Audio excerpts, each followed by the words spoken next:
Hello నమస్తే. ఈరోజు topic వచ్చేసి సీజ్ ద షిప్. మొన్న పవన్ కళ్యాణ్ గారు ఏదైతే సీజ్ ద షిప్ అన్నాడో ఆ రోజు దేశవ్యాప్తంగా ఒక ప్రకంపనలు అయితే క్రియేట్ అయిపోయినాయి. దేశవ్యాప్తంగా ఈ వార్త సంచలనాన్ని క్రియేట్ చేసింది. మన అందరికీ తెలిసిన విషయమే. సీజ్ చేసారు యాంకరేజ్ పోర్ట్ దగ్గర.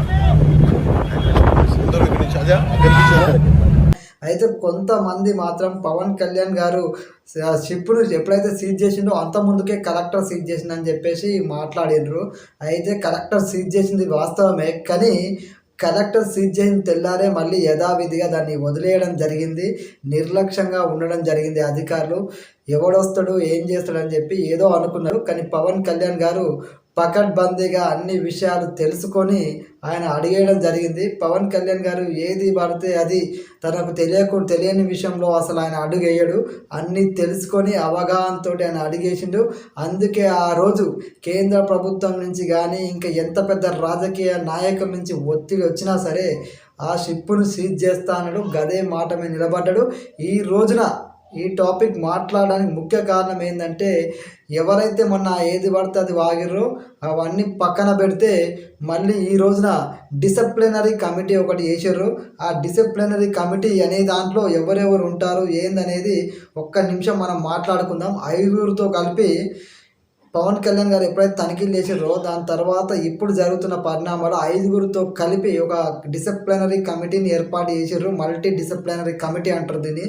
ఇందులో రెవెన్యూ అధికారులు ఉంటారు, పోలీస్ అధికారులు ఉంటారు, సివిల్ సప్లై అధికారులు ఉంటారు, పోర్టు సంబంధించిన అధికారులు ఉంటారు, కస్టమ్స్ అధికారులు ఉంటారు. వీళ్ళందరితో కలిపి మల్టీ డిసిప్లినరీ కమిటీ అనేది ఒకటి ఏర్పాటు చేయడం జరిగింది.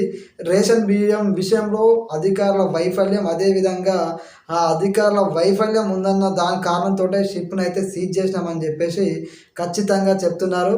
ఈ షిప్ సీజ్ చేసారు. ఇప్పుడు ఈ డిసిప్లినరీ కమిటీతో పాటు దర్యాప్తు అనేది బలంగా జరుగుతుంది. గోడౌన్ నుంచి షిప్ వరకు బియ్యం ఎలా తరలించారు, అది ఎక్కడైతే గోదాం ఉంటుందో స్టోర్ చేయబడిన బియ్యం ఉంటాయో అక్కడి నుంచి షిప్ వరకు బియ్యం ఎట్లొచ్చినాయి, ఎవరెవరి ప్రమేయం ఉంది, ఏ ట్రాన్స్పోర్ట్ వాడారు, ఏ విధంగా ఈ మాఫియా జరుగుతుంది అనేది ఖచ్చితంగా ఈ డిసిప్లినరీ కమిటీ నిర్ణయం తీసుకుంటుంది. ఖచ్చితంగా షిప్ను అయితే సీజ్ చేసారు. స్టెల్లా షిప్ పేరు. ఇంకా ఎవరు ఎన్ని మాట్లాడినా పవన్ కళ్యాణ్ ఒక డిసిజన్ తీసుకున్నంటే దానికి కట్టుబడి ఉంటాడు. అందరి లెక్క వెనుకడి చేసే వ్యక్తి పవన్ కళ్యాణ్ కాదు అనేది ప్రతి ఒక్కరు గుర్తుంచుకోవాలి. పవన్ కళ్యాణ్ గారిని ఇప్పటిదాకా విమర్శించిన ప్రతి ఒక్కరు ఆలోచన చేయండి.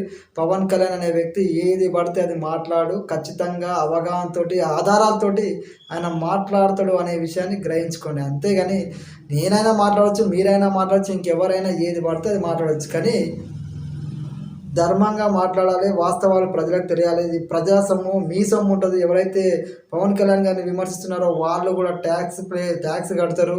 మీ సొమ్ము కూడా దీనిలో ఉంటుంది. ఇది ప్రజల సొమ్ము ప్రజలకే దక్కాలని పరిపాలన చేస్తున్న వ్యక్తి పవన్ కళ్యాణ్ గారు. అది గుర్తుపెట్టుకొని మీరు ఎన్ని చేసినా పవన్ కళ్యాణ్ అనే వ్యక్తి నిజాయితీగా అడిగేస్తాడు. ఒక మీలాగా నాలాగా మనందరిలాగా ఏదో ఆశించాడు పవన్ కళ్యాణ్ ప్రజల కోసం పనిచేస్తాడు, తన కోసం పనిచేయడు. అది గుర్తుపెట్టుకోండి. జై హింద్.